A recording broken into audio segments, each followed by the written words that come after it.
राम राम दोस्तों, एक बार फिर आपका स्वागत है कृष्णा क्लासेस के ऑनलाइन प्लेटफॉर्म पर। हमारी जो हरियाणा जीके की जो करंट अफेयर की क्लास चली हुई, उसकी जो सीरीज चली हुई है, उसमें एक बार फिर आपके सामने हाजिर हैं। और बच्चों, पिछली कक्षाओं में जो पिछली क्लासें हमारी गई हैं करंट अफेयर की, बड़ा अच्छा जो है आप लोगों से सपोर्ट मिला है और हम आशा करते हैं आगे भी ऐसे आप सपोर्ट करते रहोगे। हम भी दुगने उत्साह के साथ आपसे जो है रूबरू होते रहेंगे। तो बच्चों चलिए करते हैं शुरू।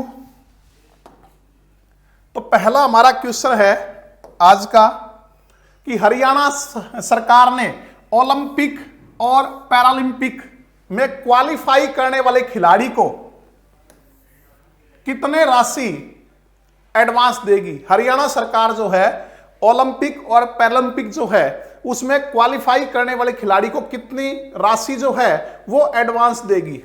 तो बच्चों ये दी जाएगी 5 लाख रुपए की राशि एडवांस।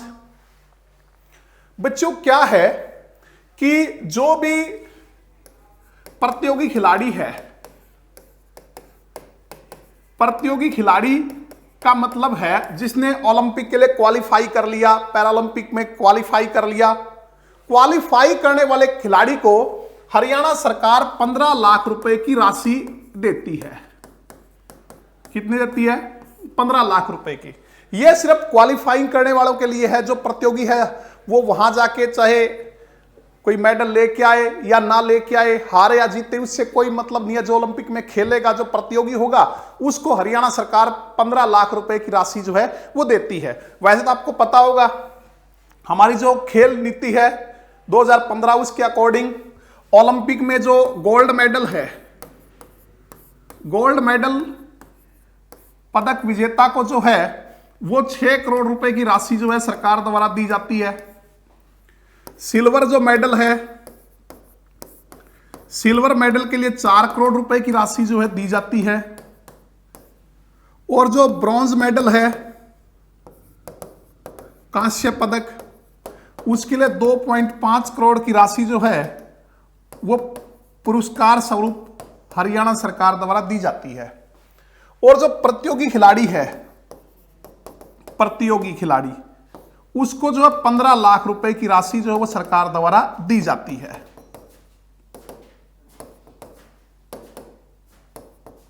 तो ये वो राशियां हैं बच्चों जो पुरस्कार स्वरूप जो ओलंपिक या पैरालंपिक में जाने वाले खिलाड़ियों को मिलती है। अगर कोई गोल्ड मेडल जीत के लाता है, स्वर्ण पदक, तो 6 करोड़ रुपए दिए जाते हैं। सिल्वर मेडल जो रजत पदक है 4 करोड़ रुपए, और जो कांस्य पदक है ब्रॉन्ज मेडल तो 2.5 करोड़ रुपए, और जो प्रतियोगी खिलाड़ी है उसको 15 लाख रुपए की राशि दी जाती है। तो बच्चों ये जो राशि दी जाती थी ये प्रतियोगिता होने के बाद दी जाती थी, प्रतियोगिता खत्म होने के बाद दी जाती थी। लेकिन अब फिलहाल जो है हमारे जो खेल मंत्री हैं बच्चों, खेल मंत्री हमारे कौन हैं? संदीप सिंह। खेल मंत्री की अगर हम बात करें तो सरदार संदीप सिंह जो हैं वो हमारे वर्तमान में हरियाणा के खेल मंत्री हैं। सरदार संदीप सिंह कौन सी विधानसभा क्षेत्र से आते हैं? पेहुआ से।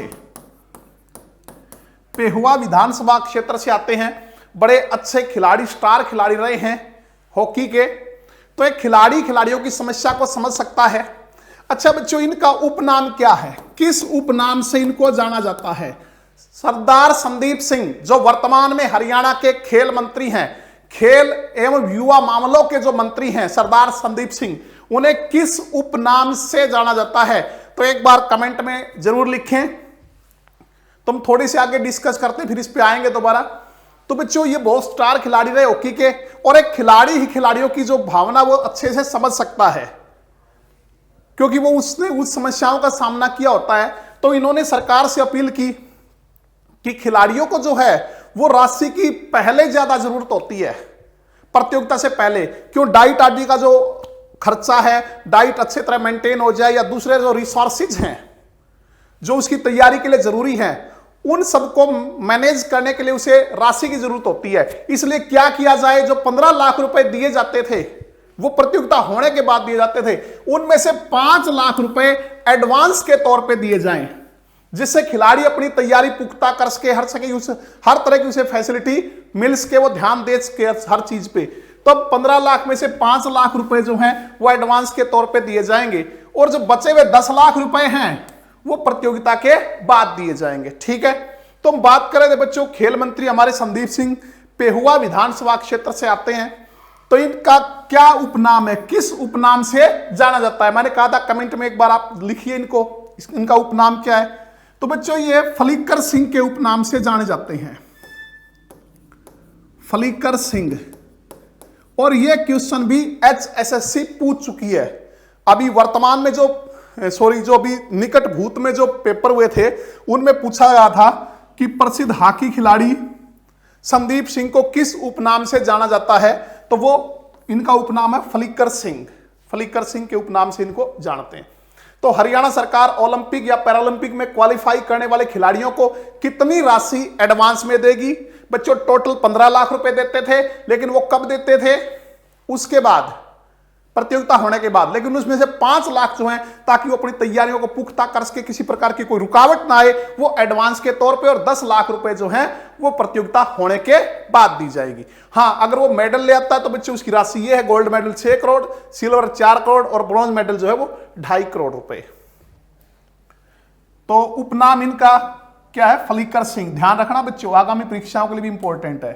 नेक्स्ट क्वेश्चन देखिए, देश की पहली ओलंपिक मेडलिस्ट पहलवान कौन है?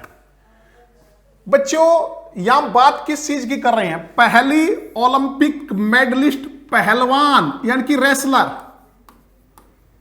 यह चीज ध्यान रखना आपने। क्वेश्चन किस तरह से पूछा गया है, सिर्फ यानी कि पहली ओलंपिक मेडलिस्ट कौन है देश की? पहली ओलंपिक मेडलिस्ट रेसलर, यानी कि रेसलिंग में पहला ओलंपिक जो मेडल वो किसने जीता? तो बच्चों वो हैं साक्षी मलिक। किन्होंने जीता? साक्षी मलिक। आपको ध्यान होगा रियो ओलंपिक 2016 में जो है, रियो ओलंपिक 2016 में साक्षी मलिक ने कांस्य पदक जीता था। कौन सा पदक? कांस्य पदक जीता था। ठीक है, तो ये देश की पहली ओलंपिक मेडलिस्ट रेसलर हैं, पहलवान। मतलब कुश्ती में पहला ओलंपिक मेडल किन्होंने जीता? साक्षी मलिक ने। ठीक है, लेडीज में बच्चों, महिला, पहली महिला, देश की पहली, किसमें? फीमेल कैटेगरी में। तो साक्षी मलिक जो है कहां से संबंध रखती हैं बच्चों? रोहतक से संबंध रखती हैं। रोहतक के मोखरा गांव से जो है संबंध रखती हैं साक्षी मलिक। अभी हाल ही में विवादों में थी, थोड़ी सी चर्चा में थी। चर्चा में क्यों थी? क्योंकि इनका जो नाम है वो अर्जुन अवार्ड के लिए भेजा गया था, तो सरकार ने उन्हें यह कह के रिजेक्ट कर दिया कि ये पहले से जो है खेल का सर्वश्रेष्ठ पुरस्कार राजीव गांधी खेल रत्न पुरस्कार इनको दिया जा चुका है। ठीक है, तो अर्जुन अवार्ड में इनके नाम पर चर्चा नहीं हुई, जो इस साल के अर्जुन अवार्ड थे उन पर। तो साक्षी मलिक ने फिर, जो खेल मंत्री किरण रिजिजू हैं, आप जानते हैं ना हरियाणा के खेल मंत्री तो कौन है? सरदार संदीप सिंह। लेकिन हमारे भारत के जो खेल एवं युवा मंत्रालय के मंत्री कौन हैं? किरण रिजिजू। तो किरण रिजिजू से डायरेक्ट इन्होंने क्वेश्चन पूछ लिया कि आप ही बताएं कि मैं कौन सा मेडल लेके आऊं अर्जुन अवार्ड लेने के लिए? क्या मैं कंडीशन फॉलो नहीं करती? जो कंडीशन एक अर्जुन अवार्डी के लिए जरूरी है, क्या वो सारी की सारी मैं पूरी नहीं करती? लेकिन फिर भी मुझे अर्जुन अवार्ड से वंचित रखा जा रहा है। तो आप ही बताइए कि मैं कौन सा अवार्ड लेके आऊं जिससे मुझे अर्जुन अवार्ड मिले? या फिर अपनी खेल नीतियों में बदलाव कीजिए कि मुझे पहले जो सर्वश्रेष्ठ खेल रत्न मिला, राजीव गांधी खेल रत्न पुरस्कार मिल चुका है, तो मैं अर्जुन अवार्ड नहीं ले सकती। दूसरा बच्चों, इन्होंने ये कहा कि हरियाणा सरकार की ओर से मुझे कोई जो फैसिलिटी है वो नहीं दी गई। हरियाणा सरकार ने जो खेलों के उपरांत मेडल लाने के बाद जो फैसिलिटी देनी चाहिए थी, चाहे वो जमीन की बात हो या कोई नौकरी की बात हो, वो नहीं दी गई। तो उसमें फिर सरकार के हमारे जो गृह मंत्री हैं अनिल विज, उन्होंने पलटवार करते हुए कहा कि हम लोगों ने साक्षी मलिक को जॉब ऑफर की थी, इन्होंने मना कर दिया। तो साक्षी मलिक ने फिर उत्तर में क्या कहा इनको कि मुझे कहा कुछ और गया था और ऑफर जॉब कुछ और की गई। मुझे कहा गया था MDU महर्षि दयानंद विश्वविद्यालय जो हमारे यूनिवर्सिटी रोहतक की, उसमें खेल निदेशक बनाने की बात की गई थी कि MDU रोहतक में आपको खेल निदेशक जो है वो स्पोर्ट डायरेक्टर आपको बनाया जाएगा। लेकिन बाद में इन्होंने मुझे जो जॉब ऑफर की वो किस चीज की MDU में जो कुश्ती खेल है, जो रेसलिंग है, उसका जो हम ये कह सकते हैं रेसलिंग के लिए जो निदेशक बढ़ाने की बात की, पहले तो पूरा खेल था बच्चों, इसके अंदर सारे खेल आए, खेल निदेशक एमडीयू की बढ़ाने की बात थी, लेकिन बाद में सरकार जो उससे पलट गई और उन्होंने जॉब किस चीज की ऑफर की, सिर्फ रेसलिंग, सिर्फ कुश्ती की जो निदेशक हैं उसकी।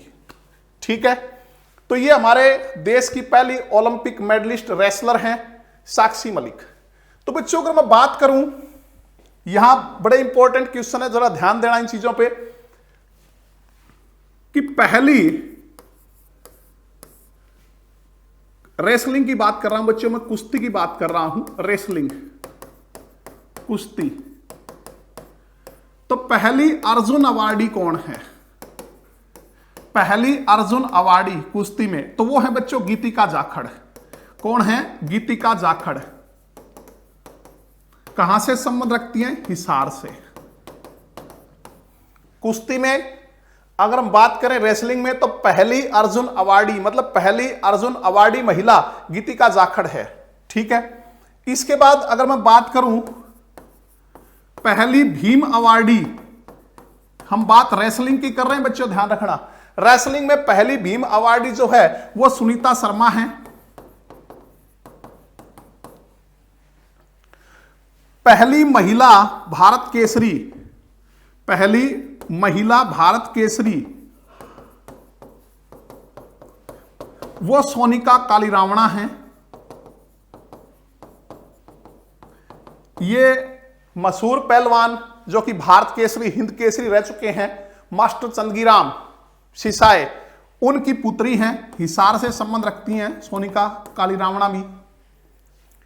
और बच्चों अगर मैं बात करूं पहली, क्योंकि कुश्ती, महिला कुश्ती जो 1997 में ही शामिल की गई थी खेलों में, महिला कुश्ती जो है वो कब शामिल हुई थी? 1997 में, और मास्टर पहलवान चंदगीराम जी के प्रयासों से ये हुई थी। और उनकी पुत्री जो है वो सोनिका कालीरावणा, वो पहली महिला भारत केसरी भी बनी थी। तो पहली महिला कुश्ती कोच की हम बात करते हैं, महिला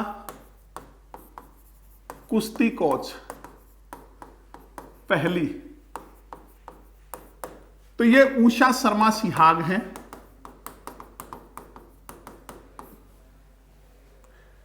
ठीक है बच्चों, तो देश की पहली ओलंपिक मेडलिस्ट पहलवान, पहली ओलंपिक मेडलिस्ट जो रेसलर है वो कौन है? वो साक्षी मलिक है। रियो ओलंपिक 2016 में इन्होंने कांस्य पदक जीता था। कहां से संबंध रखती हैं? रोहतक से संबंध रखती हैं बच्चों। और बात करें रेसलिंग में, अगर पहली अर्जुन अवार्डी, तो वो गीतिका जाखड़ हैं। कहां से संबंध रखती? हिसार से। बात करेंगे कुश्ती की, रेसलिंग की, पहली भीम अवार्डी वो सुनीता शर्मा है। अगर बात करें पहली महिला भारत केसरी, तो सोनिका कालीरावणा है। और कुश्ती को, महिला कुश्ती कब खेलों में शामिल की? 1997 1997 में। पहली महिला कुश्ती कोच जो है वो उषा शर्मा सिहाग है। अगर हम बात करें विनेश फोगाट की, तो विनेश फोगाट को जो हाल ही में किसकी घोषणा की गई है? जो खेलों का सर्वश्रेष्ठ पुरस्कार है, राजीव गांधी खेल रत्न पुरस्कार, जो 5 खिलाड़ियों को नामित किया गया इस साल के लिए, उनमें हरियाणा के 2 खिलाड़ी शामिल हैं। एक विनेश फोगाट, रेसलिंग से संबंध रखती हैं बच्चों। कौन से जिले से? ये जो है दादरी, चरखी दादरी जिले के बलाली गांव से फोगाट बहनें, चाहे गीता फोगाट हो, बबीता फोगाट हो, चाहे संगीता फोगाट हो, ये सगी बहनें हैं। और विनेश फोगाट इनकी चचेरी बहन जो है इसको, और साथ में जो हमारी महिला हॉकी टीम है उसकी कप्तान रानी रामपाल, इनको जो है, जो 5 खिलाड़ियों को नामित किया गया इस साल के लिए देश का सर्वोच्च खेल रत्न पुरस्कार, राजीव गांधी खेल रत्न पुरस्कार के लिए, तो उनमें हरियाणा के 2 खिलाड़ी शामिल हैं बच्चों। तो नेक्स्ट क्वेश्चन पे चलते हैं। हरियाणा सरकार ने मेरा पानी मेरी विरासत, मेरा पानी मेरी विरासत योजना के तहत हाल ही में किसानों को प्रति एकड़ कितने रुपए देने की घोषणा की है? ठीक है, तो बच्चों ये की है 7,000 रुपए प्रति एकड़ देने की। हरियाणा सरकार ने मेरा पानी मेरी विरासत योजना, मतलब क्या कि पानी का लगातार दोहन हो रहा है, जिससे जो है धीरे धीरे क्या होगा, जल संकट जो गहरा जाएगा। तो जल संरक्षण के लिए, जल को बचाए रखने के लिए तो हरियाणा सरकार ने मेरा पानी मेरी विरासत योजना शुरू की है। इस योजना में क्या है कि जो किसान ज्यादा जल वाली जो फसलें जैसे धान, उनको छोड़कर कम पानी वाली जो फसलें हैं जैसे कपास है, जैसे मक्का है, अरहर है, मूंग है, इस तरह की खेती करेगा तो उसको प्रति एकड़ जो है 7,000 रुपए जो है वो दिए जाएंगे सरकार की तरफ से। यहां भी एक चीज ध्यान रखना बच्चों, इनमें से 2,000 रुपए जो हैं वो स्टार्टिंग में दिए जाएंगे, वो फसल सत्यापन के बाद।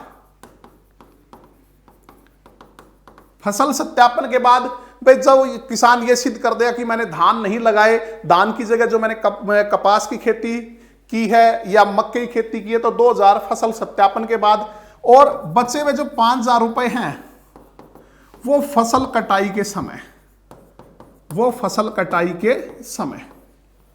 ठीक है, तो बच्चों आप जानते ही, हम पहले भी डिस्कस कर चुके हैं, हरियाणा के कृषि एवं किसान कल्याण मंत्री जो हैं वो कौन हैं, जेपी दलाल हैं। किस विधानसभा क्षेत्र से आते हैं, लोहारू से। लोहारू क्षेत्रफल के हिसाब से हमारे हरियाणा की सबसे बड़ी विधानसभा क्षेत्र है। ठीक है, और अगर क्षेत्रफल के हिसाब से हम सबसे छोटी विधानसभा क्षेत्र की बात करें तो वो है बलरामगढ़, जिसको बल्लभगढ़ के नाम से जाना जाता था, वर्तमान नाम है बलरामगढ़। कहां की है वो है बच्चों फरीदाबाद की। तो अगले क्वेश्चन पे चलते हैं, नेक्स्ट। नई हरियाणा उद्यम प्रोत्साहन नीति कब से शुरू हुई? हरियाणा उद्यम प्रोत्साहन नीति यानी कि ये जो उद्योगों से रिलेटेड है बच्चों, ठीक है। तो बच्चों हमारे उद्योग एवं वाणिज्य मंत्री हम पहले भी पढ़ चुके हैं पिछली कक्षाओं में। इंडस्ट्री एंड कॉमर्स जो मिनिस्टर हैं वो श्री दुष्यंत चौटाला हैं, श्री दुष्यंत चौटाला। उप मुख्यमंत्री भी हैं बच्चों, छठे उप मुख्यमंत्री हैं, ये हमने पढ़ा था। इसके अलावा बच्चों हमने ये पढ़ा था विकास एवं पंचायत मंत्री भी हैं, विकास एवं पंचायत मंत्री हरियाणा के श्री दुष्यंत चौटाला। ठीक है, तो बच्चों इसके अलावा एक्साइज एंड टैक्सेशन मिनिस्टर भी यही हैं। तो बच्चों धीरे धीरे इनके पास 11 मंत्रालय हैं, धीरे धीरे हम सारे मंत्रालय याद कर जाएंगे। मैंने कहा था जब भी इनका नाम आएगा मैं इनसे रिलेटेड मंत्रालय जो रिपीट करूंगा। तो उद्योग एवं वाणिज्य मंत्री श्री दुष्यंत चौटाला किस विधानसभा क्षेत्र से आते हैं? उचाना से। ठीक है, छठे उप मुख्यमंत्री हैं, सबसे युवा उप मुख्यमंत्री हैं। विकास एवं पंचायत मंत्री भी यही हैं। एक्साइज एंड टैक्सेशन जो हैं वो मंत्री भी हमारे कौन हैं? श्री दुष्यंत चौटाला। तो नई हरियाणा उद्यम प्रोत्साहन नीति जो है वो 15 अगस्त 2020 से शुरू की गई है।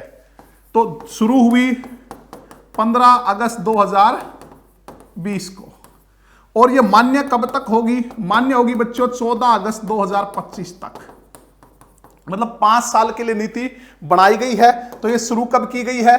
15 अगस्त 2020 को, और मान्य कब तक होगी? 14 अगस्त 2025 तक ये लागू रहेगी, मान्य रहेगी। तो अगला क्वेश्चन देखिए, प्रदेश में राज्य के स्कूलों के विद्यार्थियों को उच्चतर शिक्षा निःशुल्क रूप में प्रदान करने के लिए शिक्षा विभाग ने किस कार्यक्रम की शुरुआत की है? किस कार्यक्रम की शुरुआत की है? तो बच्चों मैंने कल भी बताया था कि शुरू जो है वो यूं लिखते हैं बड़े ऊ की मात्रा, और शुरुआत यूं लिखते हैं छोटे ऊ की मात्रा। तो ये कार्यक्रम है सुपर 100। सुपर 100। अब दरअसल ये सुपर 100 कार्यक्रम क्या है? बच्चों जो सरकारी स्कूलों में पढ़ने वाले जो छात्र हैं, ठीक है, जो सरकारी स्कूलों में पढ़ने वाले छात्र हैं जिनके मार्क्स 80% या इससे अधिक हैं, 80% या 80% से अधिक जिन्होंने 10वीं कक्षा में जो है अंक प्राप्त किए हैं, सरकारी स्कूलों में पढ़ने वाले वे छात्र जिन्होंने 80% या 80% से अधिक जो अंक प्राप्त किए 10वीं कक्षा में, तो उनकी एक परीक्षा होगी और उस परीक्षा के तहत फिर जो है सुपर 100 कार्यक्रम चलाया जाएगा। उनमें से जो विद्यार्थी आएंगे उनको लेकर सुपर 100 कार्यक्रम चलाया जाएगा और इस कार्यक्रम के तहत क्या होगा, निःशुल्क शिक्षा होगी। निःशुल्क शिक्षा क्या होगी इसमें, एक तो बच्चों इसमें फ्री कोचिंग दी जाएगी, उन बच्चों को क्या दी जाएगी, फ्री कोचिंग की सुविधा होगी। दूसरा, शिक्षा विभाग भी उनकी जो फ्री शिक्षा का प्रबंध करेगा। स्कूलों में शिक्षा भी उनको फ्री होगी, उनकी कोचिंग भी फ्री करवाई जाएगी। इसके अलावा उनको जो है इंजीनियरिंग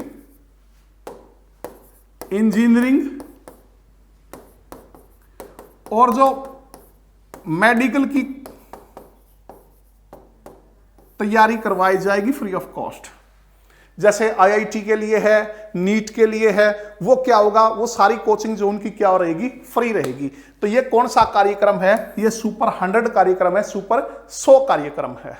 ठीक है, तो नेक्स्ट देखिए, हरियाणा में स्वतंत्रता दिवस के अवसर पर कितने पशुपालकों को क्रेडिट कार्ड जारी करने का फैसला लिया गया है।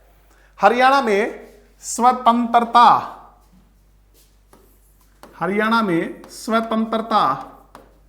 दिवस के अवसर पर कितने पशुपालकों को क्रेडिट कार्ड जारी करने का फैसला लिया गया है।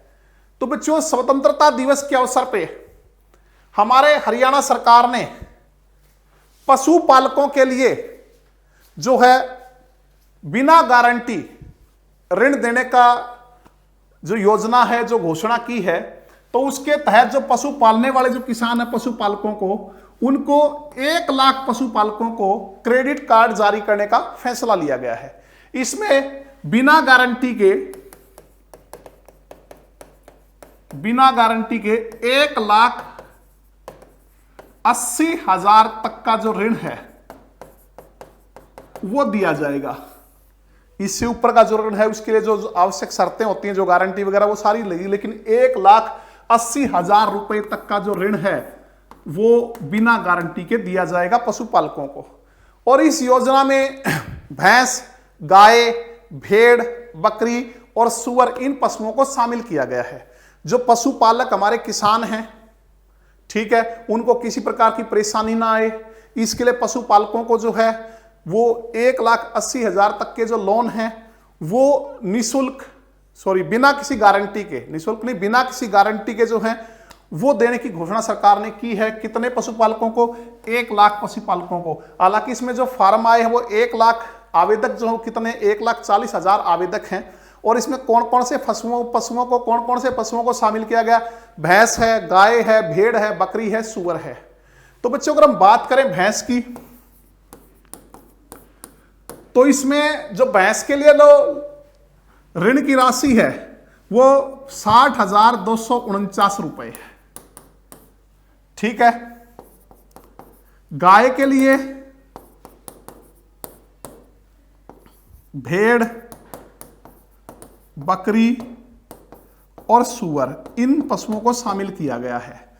तो बच्चों, भैंस के लिए लगभग 60,000 रुपए की राशि, गाय के लिए लगभग 40,000 रुपए की राशि, भेड़ बकरी के लिए लगभग 4,000 रुपए की राशि और सुअर के लिए लगभग 16,000 रुपए की राशि जो है वो निर्धारित की गई है। अगर हम बात करें एडजस्ट राशि की, तो भैंस के लिए 60,249 रुपए, गाय के लिए 40,783 रुपए, भेड़ या बकरी के लिए 4,063 रुपए, 4,063 रुपए।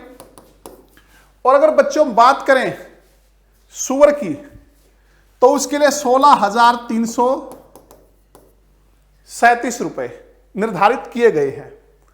तो हमारे जो कृषि एवं कल्याण मंत्री हैं या कृषि एवं पशुपालन विभाग उसके मंत्री कौन हैं, जेपी दलाल, जो कि कौन सी विधानसभा क्षेत्र से हैं, जो आते हैं लोहारू से।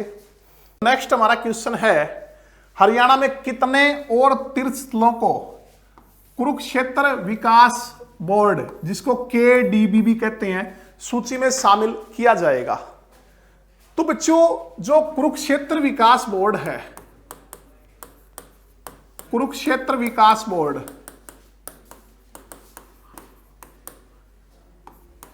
KDB यानी कि कुरुक्षेत्र डेवलपमेंट बोर्ड, ठीक है। तो पहली बात तो इसके अध्यक्ष कौन हैं? तो इसके अध्यक्ष जो हैं वो राज्यपाल होते हैं। कौन होते हैं? राज्यपाल। तो वर्तमान में हरियाणा के राज्यपाल कौन हैं?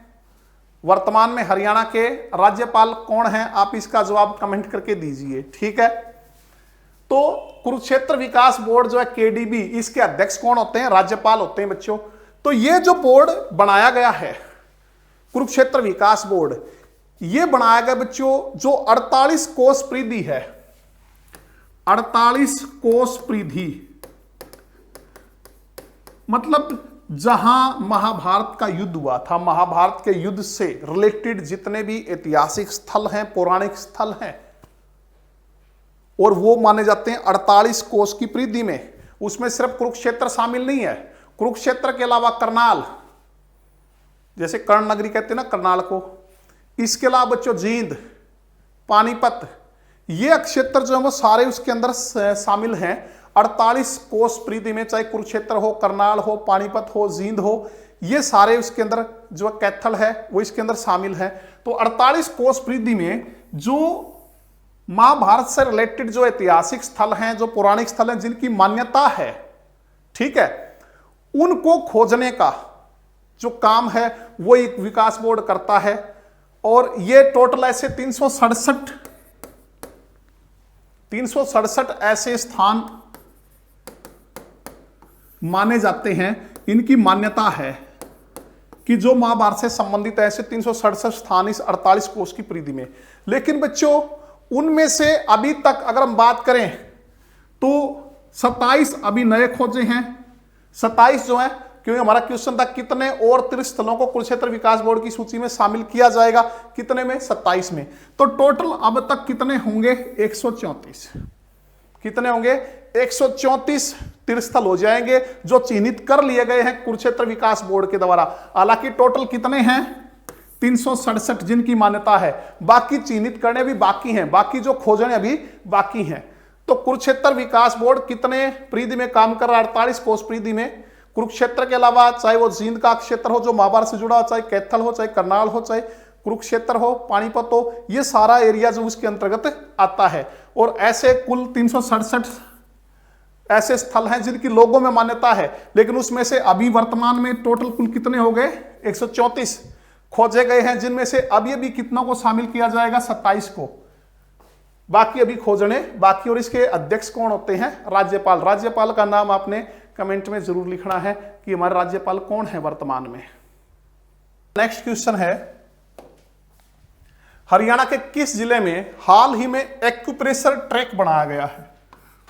एक्यूप्रेशर आप जानते बच्चों चिकित्सा की एक पद्धति है, जैसे कि होम्योपैथी होती है, जैसे कि एलोपैथी होती है, आयुर्वेद है, इसी प्रकार एक्यूप्रेशर भी है बच्चों।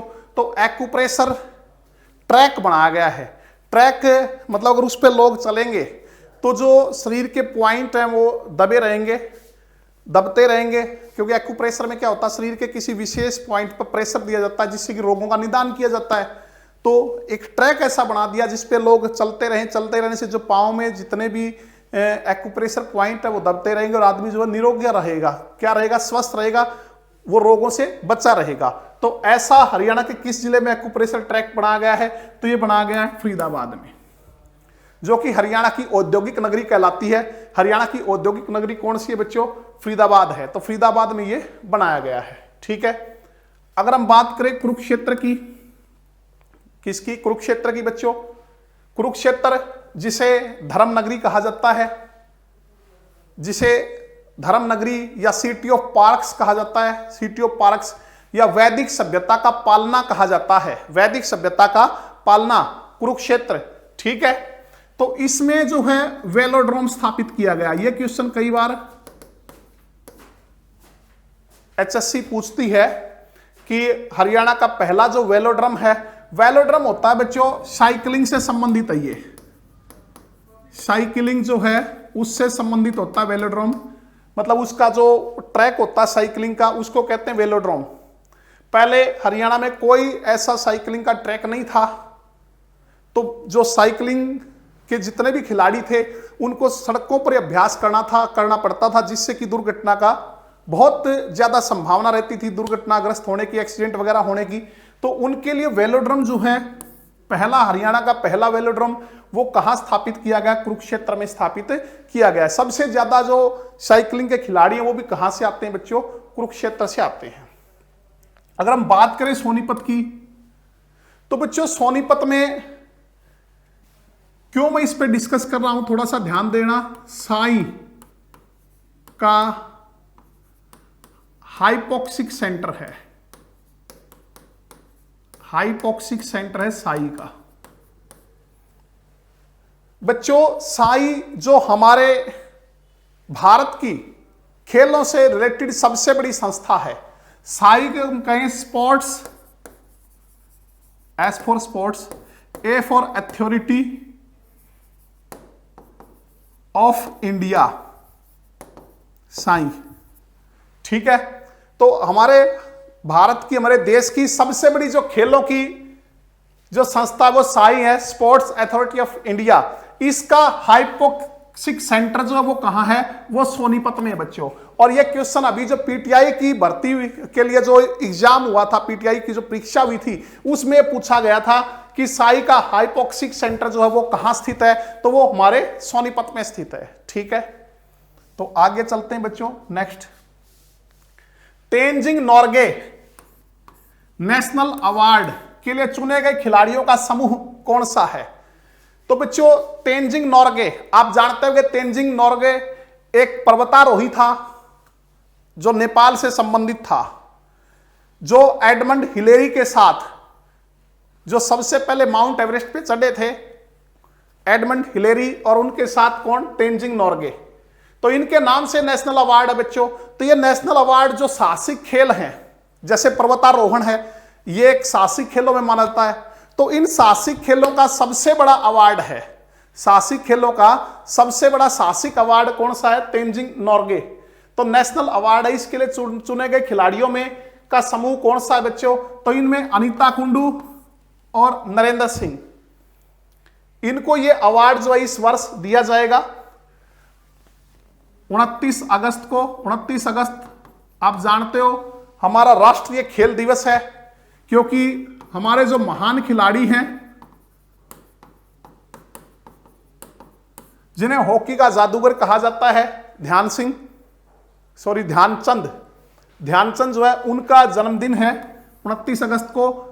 तो ये राष्ट्रीय खेल दिवस के अवसर पर मनाया जाता है। तो खेलों से संबंधित जितने भी पुरस्कार हैं इसी दिन घोषित किए जाते हैं, इस दिन दिए जाते हैं राष्ट्रपति के द्वारा। तो अनीता कुंडू, इनके बारे में आप जानते हो हिसार से संबंध रखती हैं, फरीदपुर गांव से, फरीदपुर हिसार से ये संबंध रखती हैं। ठीक है, अनीता कुंडू। बच्चों माउंट एवरेस्ट को दोनों तरफ मतलब चीन के रास्ते भी और नेपाल के रास्ते भी, दोनों तरफ से माउंट एवरेस्ट को फतेह करने वाली पहली भारतीय महिला है अनीता कुंडू। ठीक है, माउंट एवरेस्ट को दोनों रास्तों से, चीन के रास्ते भी और नेपाल के रास्ते भी, दोनों तरफ से माउंट एवरेस्ट को फतेह करने वाली पहली जो भारतीय महिला है वो है अनीता कुंडू। और वैसे आपको एक बात और पता होगी कि माउंट एवरेस्ट को फतेह करने वाली, कई बार क्वेश्चन आता है, माउंट एवरेस्ट को फतेह करने वाली पहली भारतीय महिला, माउंट एवरेस्ट को फतेह करने वाली पहली भारतीय महिला कौन है? तो आप जानते हैं संतोष यादव। कौन है? संतोष यादव। ये रेवाड़ी से संबंध रखती हैं। ठीक है, लेकिन ये क्या है? ये तो माउंट एवरेस्ट को फतेह करने वाली पहली भारतीय महिला या 2 बार फतेह करने वाली। कितनी बार? 2 बार। माउंट एवरेस्ट को 2 बार फतेह करने वाली पहली भारतीय महिला संतोष यादव कहां से? रेवाड़ी से। और जो अनीता कुंडू है, दोनों ओर से दोनों ओर से मतलब नेपाल के रास्ते भी और चीन के रास्ते भी माउंट एवरेस्ट को दोनों रास्तों से फतेह करने वाली पहली भारतीय महिला अनीता कुंडू है, फरीदपुर हिसार से संबंध रखती हैं। अगर हम बात करें नरेंद्र सिंह की, तो नरेंद्र सिंह भी रेवाड़ी से हैं बच्चों, रेवाड़ी के कोसली से, रेवाड़ी के कोसली से। बच्चों हमने पिछली वीडियो में ही पढ़ा था ये कि कोसली जो है वो वैसे तो रेवाड़ी कोई वीर भूमि और सैनिकों का घर कहते हैं, लेकिन रेवाड़ी से सबसे ज्यादा सैनिक आते हैं और सबसे ज्यादा रेवाड़ी में भी कहां से आते हैं, किस क्षेत्र से, कोसली क्षेत्र से आते हैं। ठीक है, तो नरेंद्र सिंह जो है रेवाड़ी के कोसली से संबंध रखते हैं मूलतः। वर्तमान में गुरुग्राम में रहते हैं, वर्तमान में कहां रहते हैं, गुरुग्राम में। तो इन्होंने मई 2016 में माउंट एवरेस्ट को फतेह किया था। अगर इसी में एक नाम है शिवांगी पाठक की, अगर मैं बात करूं शिवांगी पाठक, तो बच्चों शिवांगी पाठक के बारे में आप जानते हो, कहां से है, हिसार से। सबसे कम उम्र में माउंट एवरेस्ट को फतेह करने वाली पर्वतारोही, सबसे कम उम्र में 16 वर्ष की उम्र में, 16 वर्ष 11 महीने की उम्र में इन्होंने माउंट एवरेस्ट को फतेह किया था। सबसे कम उम्र में माउंट एवरेस्ट को फतेह करने वाली जो पर्वतारोही है शिवांगी पाठक। बच्चों रवि ठाकुर, इनका जिक्र भी जरूरी हो जाता है, रवि ठाकुर का। रवि ठाकुर ने पिछले वर्ष मई 2019 में माउंट एवरेस्ट को फतेह किया था। पिछली वर्ष मई 2019 में माउंट एवरेस्ट को फतेह किया था। सोनीपत से संबंध रखते हैं बच्चों, लेकिन इनका जिक्र क्यों जरूरी है कि माउंट एवरेस्ट को फतेह करने के बाद, वहां तिरंगा लहराने के बाद वापसी में वापस आते हुए बच्चों रास्ते में दुर्घटनाग्रस्त होने से इनकी मौत हो गई थी। ठीक है, तो बच्चों अगले क्वेश्चन पे चलते हैं। हरियाणा बोर्ड में अब 6ठी से 8वीं कक्षा तक बाल चित्रकला की जगह कौन सी पुस्तक लगेगी।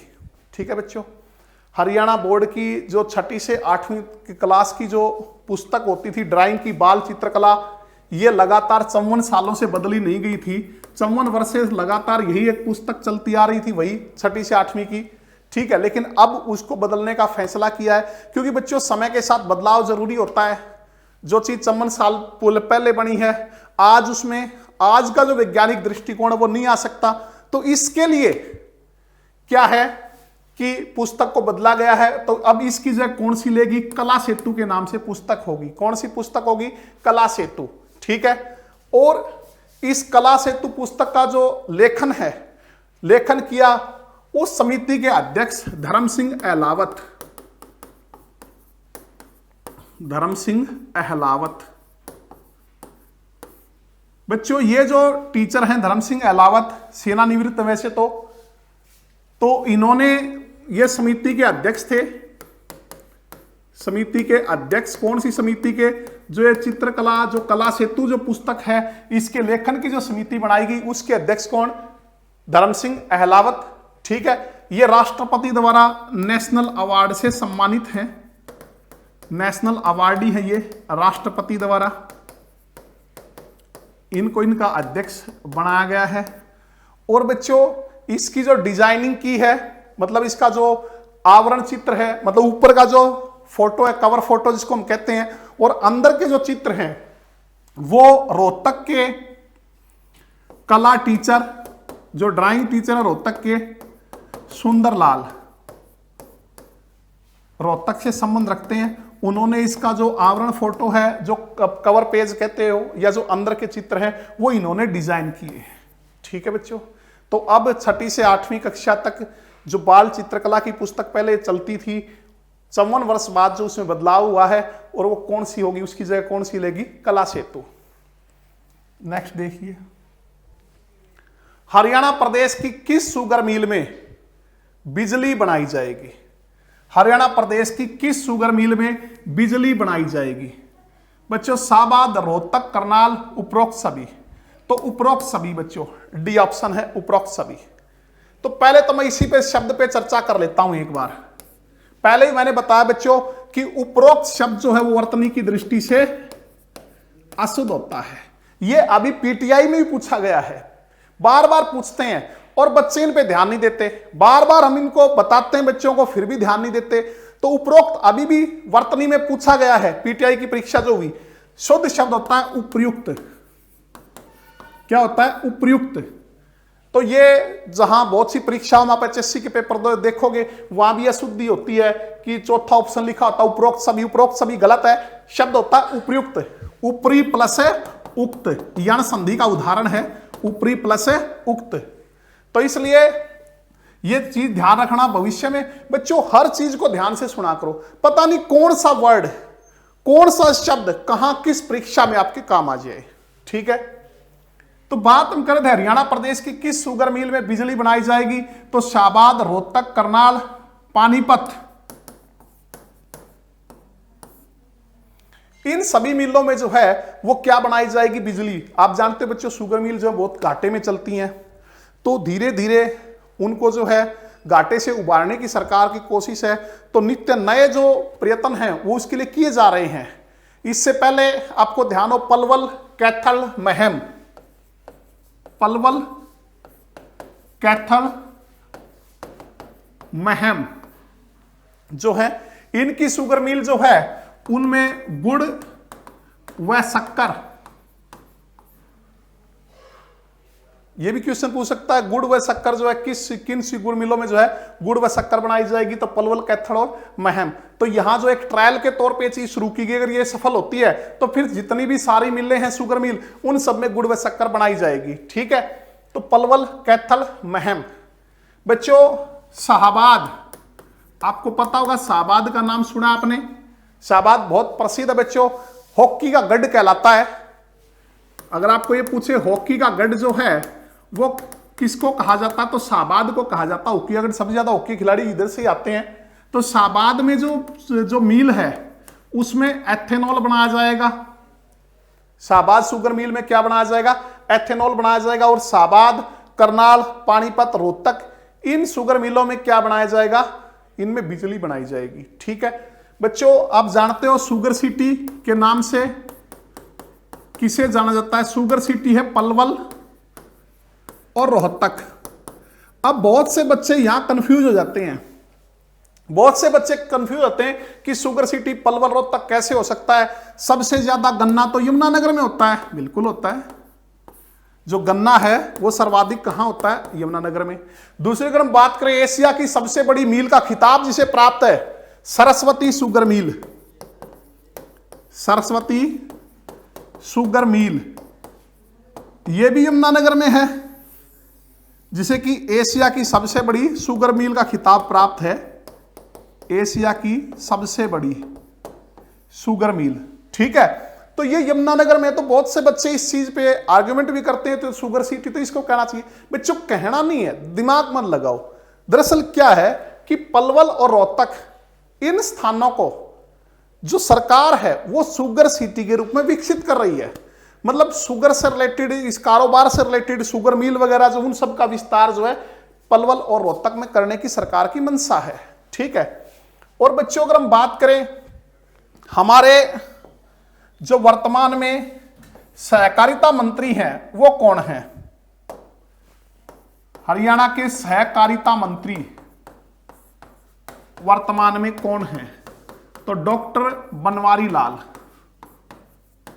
डॉक्टर बनवारी लाल। तो बच्चों ये एमबीबीएस हैं, डॉक्टर बनवारी लाल जो वर्तमान में सहकारिता मंत्री हैं। इनके अलावा बच्चों अनुसूचित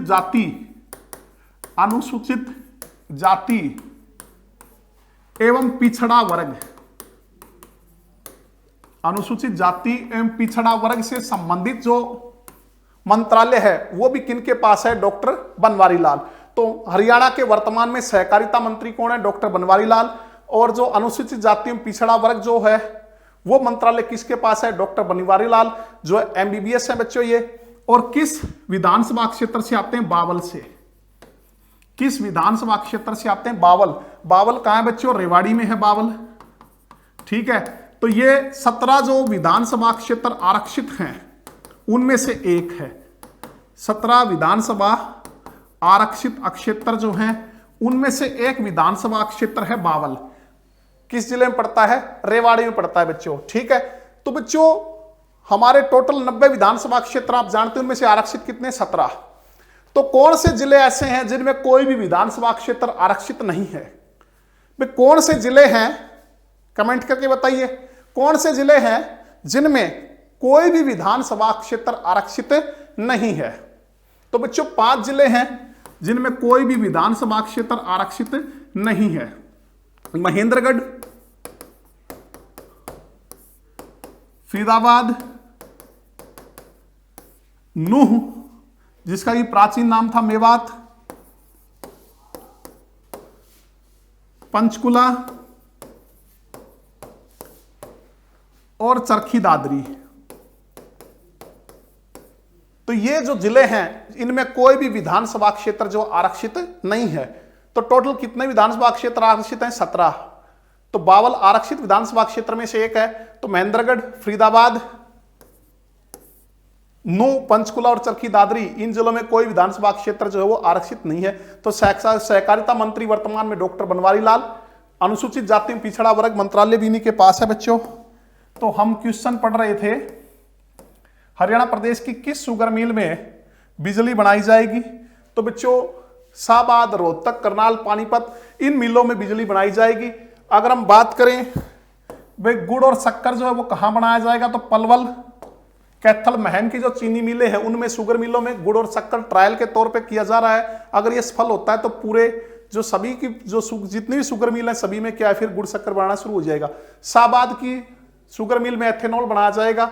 शाहबाद जिसको क्या कहा जाता है? हॉकी का गढ़ कहा जाता है बच्चों। और शुगर सिटी पलवल और रोहतक को कहा जाता है।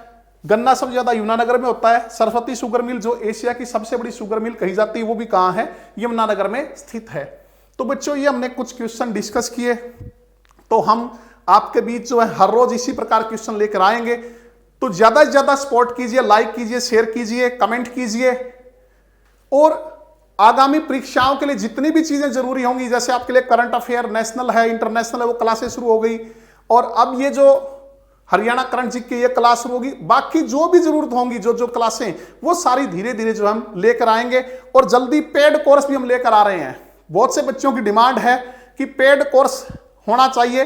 तो बच्चों हम जल्दी पेड कोर्स जो है वो लेकर आ रहे हैं। चाहे वो दिल्ली पुलिस से रिलेटेड हो, चाहे HSC से, स्टेट से, जितने भी हमारे कोर्स होते हैं उनसे रिलेटेड जो पेड कोर्स है वो भी जल्दी आपके बीच हम लेकर आएंगे। तो बच्चों मिलते हैं अगली क्लास में, तब तक के लिए धन्यवाद।